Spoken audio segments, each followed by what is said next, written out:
对2007年开始举办的地球1点钟关电火活动，已经推广到全世界。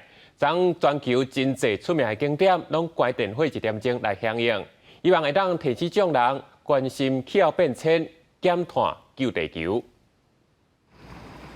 澳洲雪梨歌剧院规个黑暗暗，响应地球1点钟的关电火活动。真侪国家的知名代表，包括日本的东京铁塔、甲印度加尔各答的考拉大桥，规个拢暗来。世界自然基金会23办全世界上大的自发性公益减碳活动——关电火1点钟。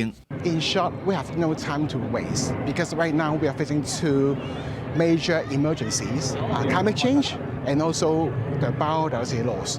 基金会2007年伫咧澳洲雪梨第一遍发动自发性的关电火活动，继当年推扫到全世界各地，每年甲非必要的电火关1点钟，希望提高大家对气候变迁的警觉甲关心。Everyone can feel the urgency because the temperature is getting higher and higher every year. We have experienced extreme weather every year, and it's getting hotter and hotter. 西班牙圣家堂伫咧各国游客注目之下，也甲电火关起来，同时也思考这1点钟的时间，会当阁为地球做多一寡代志。主办单位希望大家甲社会各界立即行动，改变咱的生活习惯。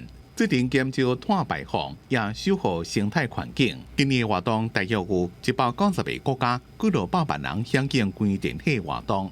记者综合报道。